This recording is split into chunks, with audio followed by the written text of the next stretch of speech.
Letter to ex-husband. Gary, my love, I am writing this to you in hopes that you will read it. Thank you for saving me today. This is the second time you've done this. Of course, the first time it led to our divorce. I almost got in trouble again, didn't I? Perhaps it was because I was thinking of you. Today would have been our anniversary. We would have been married 10 years. It was nice to see you, even if you hardly spoke. In fact, you only warned me about the pub. I went to the same pub where we once met. That day you were sitting at the bar drinking your pint of cider. You were wearing that old tattered biker jacket, those old jeans and those old boots. Now, I know you didn't have to wear those clothes, but you were comfortable. Now I know you owned a storage company. You looked so serious even though you were chatting with your friends about soccer. You were always serious, weren't you? I remember when you bought me a Manchester United shirt so I could sleep in it. You said I was the sexiest woman in the world when I put it on. You made me feel like the sexiest woman no matter what I was wearing. Having a tall, strong male gentleman looking out for me was amazing. Sorry, Gary, I'm rambling. I'm going back in time. Anyway, at least a few hours ago, I was sitting there drinking half a cider when two men started talking to me. I didn't encourage them. I really hadn't been with anyone for 2 years. I wasn't interested in being picked up. So I'm sitting there in jeans, a t-shirt, and Doc Marten boots, standard kit when we went out together, right, Gary? Anyway, they kept me chatting and buying me drinks. I knew what they were doing, so I sipped my cider and didn't really drink much. At least I thought so. They were both large men compared to me, of course, and I was a little worried about what might happen if they insisted. I looked around and saw that I was the only woman in the bar. When one of the guys, Rob, touched my knee and another guy, James, touched my shoulder, I realized that I had made a mistake coming here. It was then that I heard heavy footsteps and hoped it wasn't another guy wanting to grab a piece of me. But I felt it was you. At first, I didn't want to turn around. I smelled your aftershave, the one I bought you. I turned slightly and looked down. I saw that you were still wearing those old steel toe-work boots. I could also smell your leather jacket as you walked up to the bar. You didn't say anything at first. You put your hand on my shoulder and turned me to face you. You touched your lips to mine for a moment. I almost died of shock. You hadn't changed a bit, maybe a little more jaded, and now you shaved your head and had a little goatee. But you were still the handsome man I knew.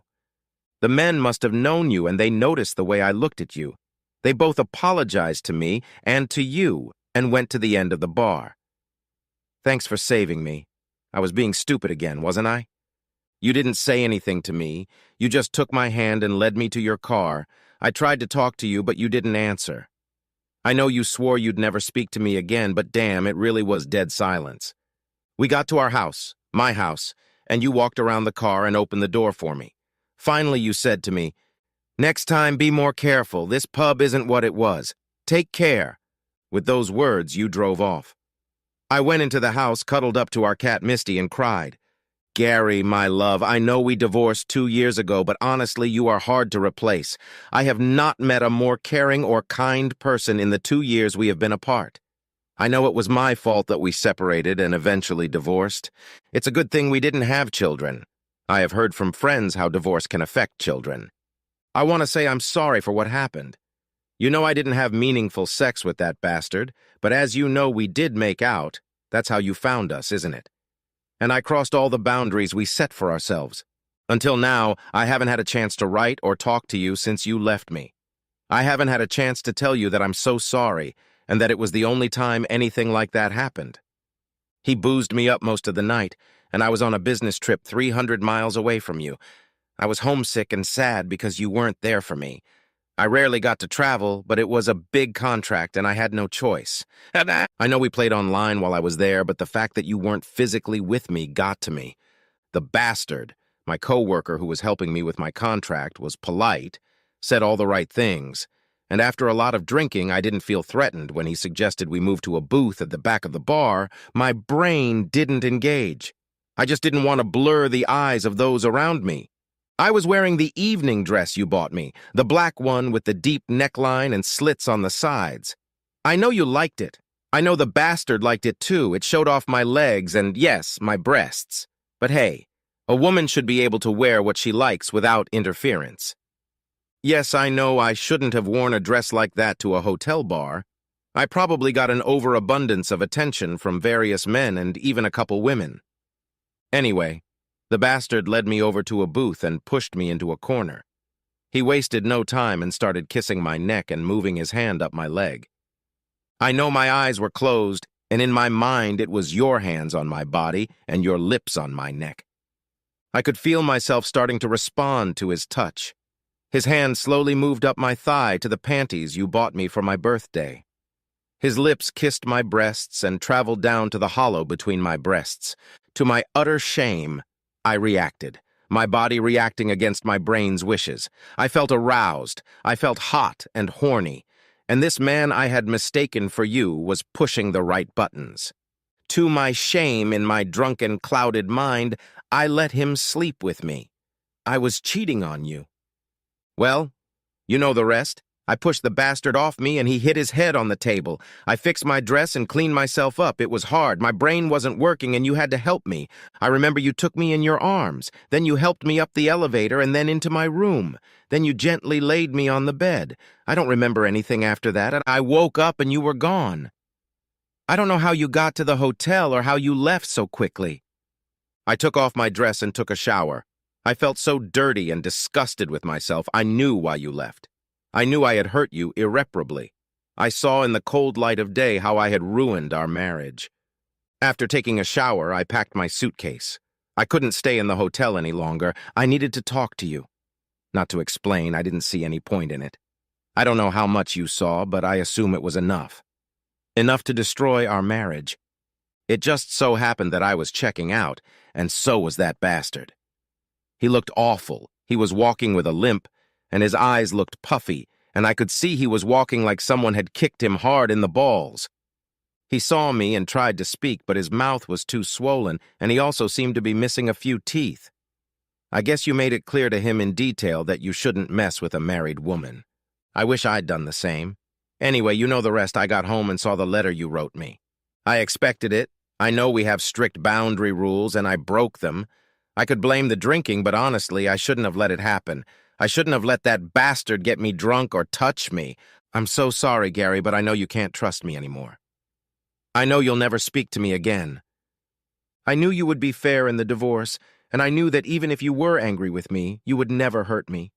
I read the letter you left for me that said you wanted to surprise me and drove all night to be with me. You saw the bastard with his hand under my dress.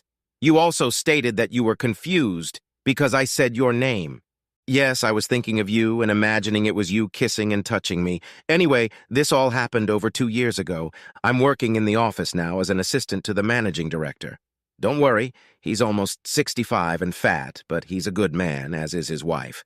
They have both bailed me out several times. I'm as happy as I can be without you. No, I never saw that bastard again. I did go to see his wife, though. She wasn't surprised that he cheated on her, and remembering that night, I explained to her what had happened, and she ended up kicking him out and divorcing him. He lost his job, and frankly, I don't know, and I don't care where he is. So that brings us back to the present. Why you were in the same town as me, and why you were in the same pub as me, and more importantly, why you saved me from yet another stupidity. Please contact me, Gary. You've been like a ghost to me. Everyone we know keeps saying you've left town or even gone abroad. But I have a feeling you're in town.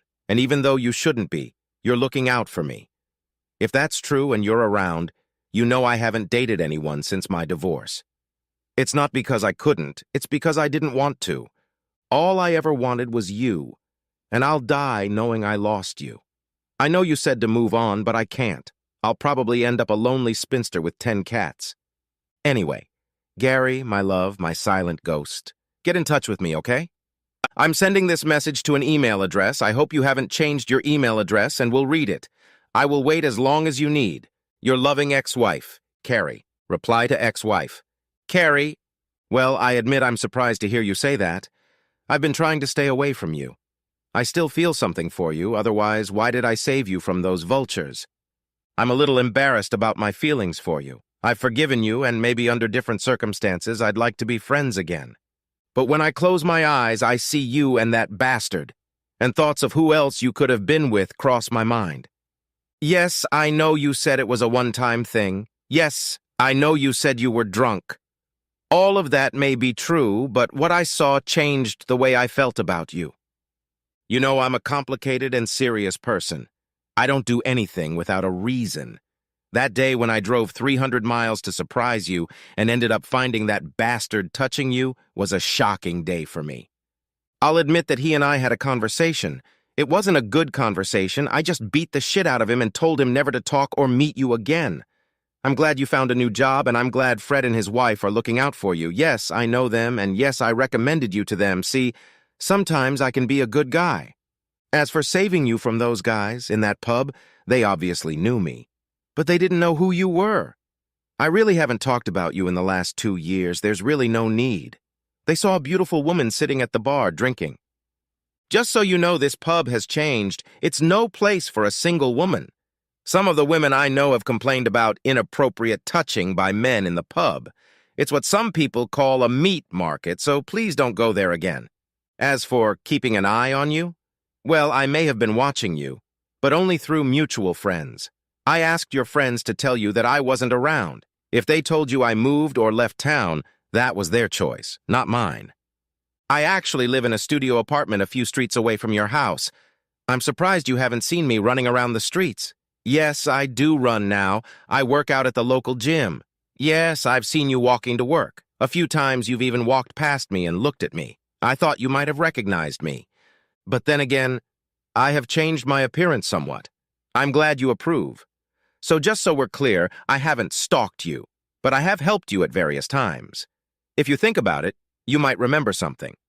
Anyway, now you've got me talking incoherently. Yes, I own a warehouse company. Yes, I could stop working, but I prefer to help out in the warehouse. Okay, enough about me in the past. Honestly, I do feel something for you that I'm not quite sure about, but I think it's time we had a private conversation. I haven't had an affair in my life since we got divorced. I won't say I haven't had anything with anyone. Your friends probably kept you in the loop about my love life. So I definitely wasn't a monk. But I just didn't find the same connection with anyone as I did with you. I know, it's sad, isn't it? Two lonely people in the world trying to move on. I know I told you to move on, and I tried to take my own advice. But when I close my eyes at night, I think of you. So I'm not sure how we're going to do this. I remember the saying, never go back to an ex-wife or ex-girlfriend.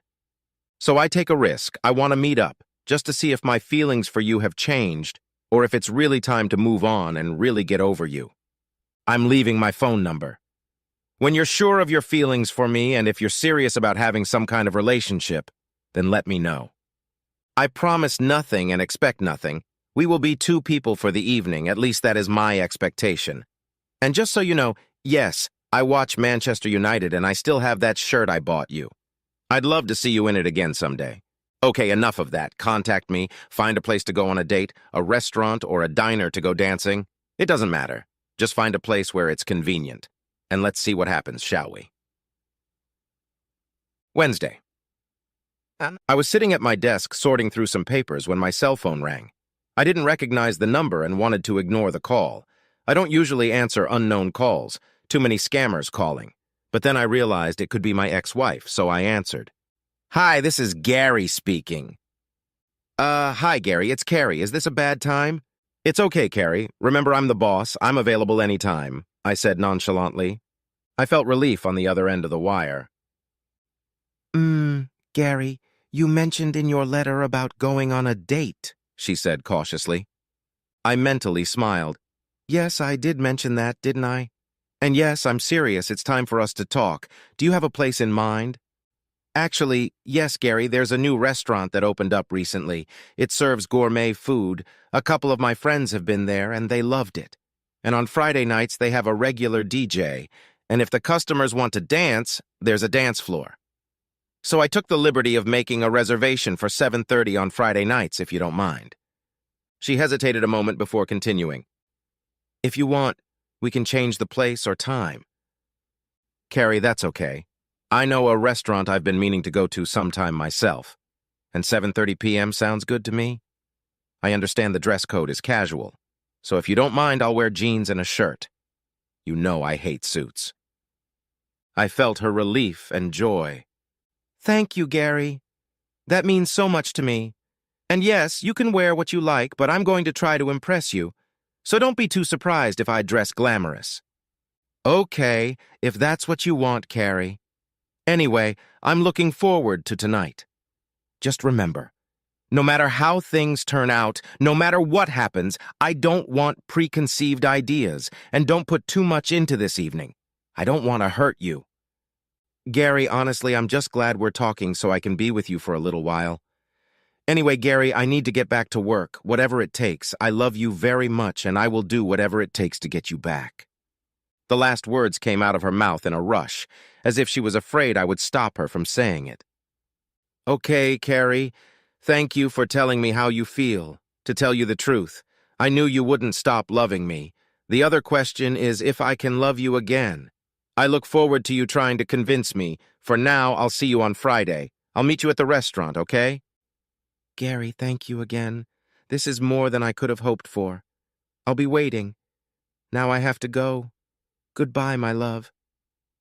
I could practically feel her happy smile, and yes, I smiled too. Goodbye, Carrie. See you on Friday. I disconnected the call and leaned back in my chair. Was this a good idea? I thought to myself, if I really wanted to go back to Carrie, partly yes, but partly not sure. I sorted out the paperwork and walked around the warehouse talking to my staff. When it hit 5:30 p.m., I left work and drove home. It's Wednesday, so 2 days to get ready. I grabbed a bite to eat and then headed to the gym. I went into the men's locker room, changed, and then went out to the training area of the gym. I turned to the punching bag hanging from the ceiling and beat the bag with my fists and feet, sweating profusely in the process. There were probably 10 people in the gym. I wasn't really paying attention to them. I was focused on the punching bag, however. When I stopped hitting the punching bag, a woman I knew walked by. She was wearing headphones, and she was focused on herself. She was wearing a cropped top and tight shorts. Her legs looked slim and trim, and her stomach was flat and tight, her breasts bouncing as she walked. Her ass was tight, too. Her long blonde hair was gathered in a ponytail, and she walked with a smile on her face. It was a smile and a face and a body I knew. She really moved and looked great. Yes, it was Carrie. I didn't know she worked out at this gym. Several men saw me looking at Carrie. One guy I knew, David, who I sometimes sparred with, laughed and said, "Gary, no chance. She won't let anyone near her. Almost all the guys around here have asked her out. She just tells everyone she's married and not interested in any relationship." My face must have been a picture. David and I watched Carrie use the rowing machine. Then after 5 minutes, she got up and went to the cross trainer. Watching her butt move was very interesting. David saw me looking at her intently again. "Gary, buddy, don't even think about it. She's not interested. You can stare all you want, but she certainly won't let you touch." I tried to hold back, honestly, but with everyone looking at me, I stood up and slowly made my way toward Carrie, who didn't see me. Instead of scaring her and causing an accident, I walked beside her and waited for her to notice me. It took her about 5 minutes to stop practicing. Then, slowly, as if in slow motion, she turned her head, looked at my body, then her gaze moved upward. She recognized my t-shirt, after all. It was the one she had bought for me, an old t-shirt with guns and roses, and then her eyes looked at my arms and shoulders, assessing my body mass and muscles, then met my eyes.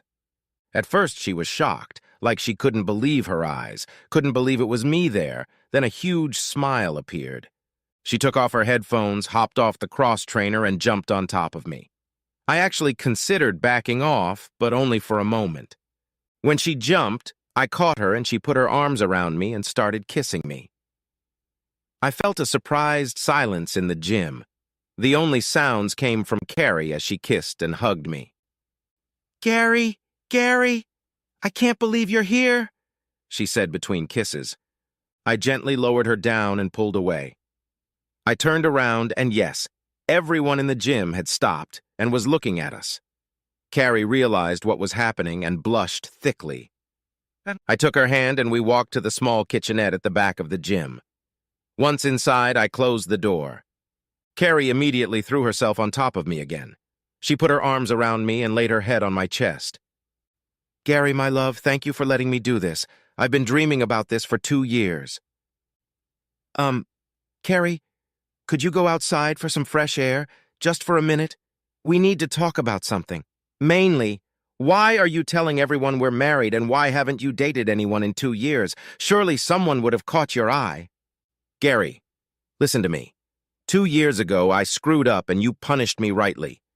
I didn't like you doing that to me, but I can understand why you did it. Anyway, for 2 years I worked hard, and I spent that time getting in shape. She turned around to show off her body. Gary, this is all for you. No other man or woman has ever touched me. As you probably know, I told everyone I was married to try to discourage molestation. It didn't always work, but your name carries some weight around here. And when someone tried their luck, I mentioned that I was your wife, and for the most part, I was left alone. For a moment, I thought that if all of this was true and it was easy to find out, then maybe I could try to develop some sort of relationship with my ex-wife. Okay, Carrie, I admit this evening was a pleasant surprise. You look fantastic, and yes, I understand why you're being hit on.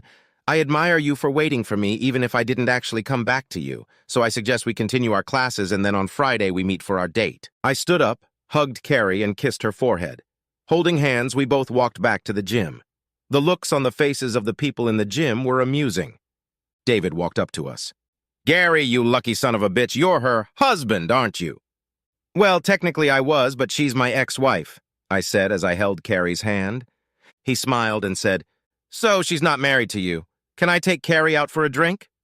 Simultaneously, both Carrie and I said, no. Okay, I got it. After patting me on the shoulder, he left. The others went back to their equipment and everything went back to normal.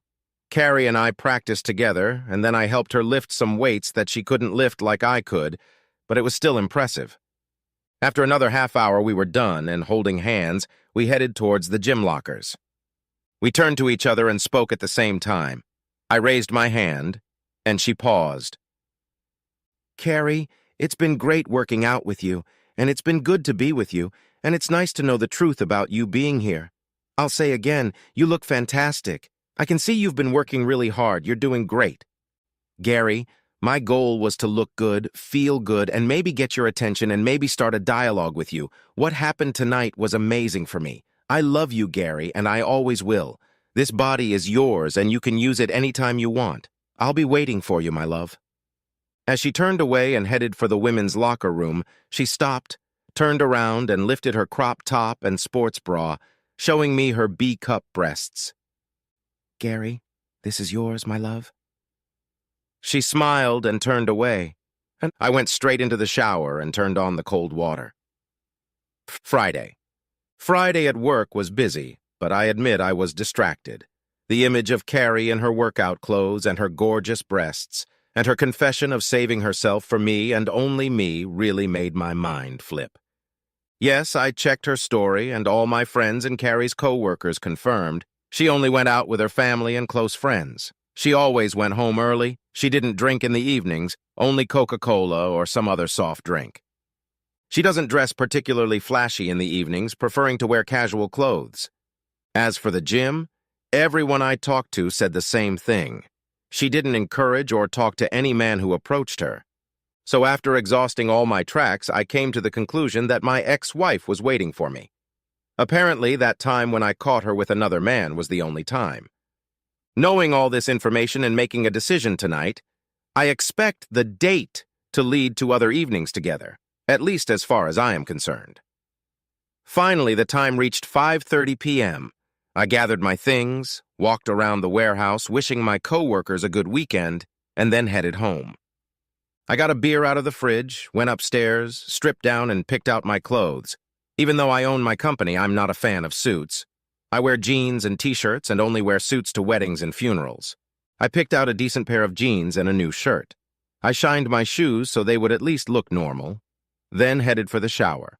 After that, I trimmed my beard and shaved my head. I looked at myself in the mirror and thought I didn't look too bad for a middle-aged man. I thought about the last 2 years without Carrie and the different women that have come and gone during that time. I know that sounds bad, but they all realized that they had no chance of being my next wife. Some even advised me to move on and actually leave my ex-wife in the past. One or two tried to make me forget Carrie by almost killing me with sex. But that was just it for me. Soon a rumor spread that I had no feelings, and I overheard that my nickname at work was sushi, cold fish. Friends and colleagues stopped inviting me to clubs and pubs, and yes, women stopped asking me out on dates. So now, 2 years later, I'm going on a date with my ex-wife. Is that so? I finished my beer, went downstairs and walked out of the house, locking the door behind me, got into a cab and told the driver where to go. I got to the restaurant and walked up to the bar, ordered a beer and just sat at the counter looking around. Someone patted me on the shoulder and coughed. I turned around and almost dropped my beer. Carrie was standing in front of me. She was smiling from ear to ear. She stood there letting me look her over from head to toe. She was wearing a black, sequined, strappy top and a black skirt to match. Not so much a miniskirt, but pretty short. The black high-heeled shoes made her look taller than she actually was. The clothes fit perfectly and emphasized her tight, perfectly built body. "So, Gary, did I pass your test?" she asked in a seductive voice. My eyes told her everything. I stood up and leaned in slightly and kissed her on the lips. "Carrie, you are beautiful." She blushed and said, "Thank you, my love. You have no idea how long I've wanted to hear you say those words." Then she hugged me. I let her press her whole body against me. The bartender said, "Get a room, you two. And buddy, don't let her out of your sight." She spent an hour fighting off all comers. I saw him smile, but there were a few men around us looking disappointed that she was hugging me. I let go of Carrie and she took my hand and we walked to the table she had reserved for us. There were already 2 bottles of beer on the table. When we sat down, Carrie took my hand with one hand. With the other hand, she raised her glass, and we chugged lightly. "Here's to a new beginning, my love," Carrie said with a hopeful look on her face. "Yes. Cheers, Carrie, to the future," I said, looking into her eyes. "Gary, thank you. You must be nervous. So am I. I have no idea how tonight is going to go, and I just want us to have a good time. And of course, I want to reconnect with you." "Carrie, let's just order some food, have a beer, and then we'll see how it goes. I think you're doing everything right in convincing me to give us a chance. You looked great in the gym. You look great here now. Let's just see how it goes." So we did, talking about everything Carrie has done over the last 2 years. She started by telling me about her current job and thanked me again for my help. She is very sorry for what happened that night with that bastard. She repeatedly told me how stupid she was and that if only she could turn back time, she would never have let him seduce her. With tears in her eyes, she told me how she coped without me, working out at the gym to get fit. Then she said, "Gary, I want you to know that I haven't had sex with anyone for 2 years, since my divorce. I know it's hard to believe, but somewhere in my head I've been saving myself for you." I looked at her and I said, "Carrie, look at you. You are gorgeous. You are a red flag for every bull that looks at you. Every man in this restaurant looks at you wondering if they might have a chance with you. So you really want to tell me you haven't had sexual intercourse in the last 2 years?" "Yes, Gary, I swear I have not had sex with anyone. You know I've been having a hard time since I saw you at the gym." "Gary, touch me. Feel what I'm like," she said as she slid her tongue into my mouth. I met her tongue as we kissed. After a few minutes, she stopped kissing me and leaned back in the seat. She looked so beautiful and sexy, and her face and neck flushed as she tried to regain her breath, just like it used to be when we had sex. I leaned over and kissed her gently on the lips. "Hi, are you okay?" I said quietly. She slowly opened her eyes and looked at me. She then slowly sat up and sipped some of her beer. "Wow, Gary, I'm sorry. I think I lost control. I think I messed up the seat," she said with a smile. Once Carrie had calmed down, we ordered our food. Actually, we only ordered one portion and split it between us. We fed each other bits of food. Yes, we looked like teenagers on a date. Well, maybe we were. We finished our meal, had another beer each, and then headed to the dance floor. The time was getting close to 9 p.m., so not many people were dancing, and the music was quiet enough for us to keep chatting. We both closed the alcohol issue and switched to Diet Pepsi. Carrie had learned her lesson, and yes, I wasn't drinking that much either. 3 beers was my limit. Carrie moved into my lap and kissed me. My love, I am your date tonight and hopefully for the next 30 or 40 years. I kissed her back. Yes, Carrie, that sounds like a very good idea. Would you like to dance, my lady? I said somewhat exaggeratingly. Carrie accepted my hand. Of course, good sir, I would love to dance with you. I led her to the edge of the dance floor and we hugged and kissed, and without any prompting, Carrie began to dance. She danced around me, rubbed herself against me. At one point, she jumped into my arms, kissed and pressed herself against me. Of course, others did something similar too, but Carrie outshone them all. We danced and kissed on the dance floor for a few more songs, and quite a few single men looked impressed by Carrie's dancing and looked at her with lust. I put my arm around her and led her to a door labeled Beer Garden. We pushed the door open and saw a group of picnic benches. There was no one outside because the weather wasn't really cooperating. I picked her up and led her over to one of the benches and we kissed passionately, our tongues wrestling with each other. I pulled the straps off her shoulders and kissed the top of her breasts. Carrie unhooked her bra. I took the hint. We were not cold at all, on the contrary. We were delighted by the internal heat. Gary, I've waited 2 long years for this, she said. Finally, she whispered in my ear, Gary, give me back my love, my husband. We both shuddered and shook as we climaxed. I pulled my ex-wife to me, kissed her neck, and stroked her breasts. Carrie, I love you. You're the sexiest and most beautiful woman I know. You've really convinced me that you're serious about us being a couple again. Anyway, thank you for tonight. Carrie put her skirt back on and pulled up her top, covering her breasts. She was a woman who had just been fucked, but she also looked very beautiful. I kissed her on the lips and took her hand. We opened the door to the restaurant, and every man standing near the dance floor escorted Carrie out with their eyes. I led Carrie to a table, we paid for our food, left a generous tip, and then walked hand in hand out of the restaurant. I'll call a cab and we'll go to my place. I must warn you, though, I only have a sofa bed, it's queen size, but it may not be what you're used to. Gary, you're fine anywhere, even if we sleep on the floor. When we got to the house, Carrie was already asleep.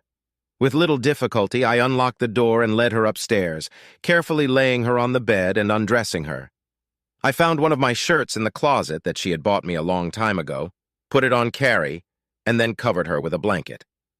Then I stripped off my clothes. I figured a shower could wait until tomorrow. As soon as I slid under the blanket, Carrie reached up and curled up against me, resting her head on my chest. Her breathing was slow and steady, and soon my eyes closed as well. Just before my brain shut down, I asked myself, was I better off with or without her in my life? That was my last thought before I fell asleep peacefully.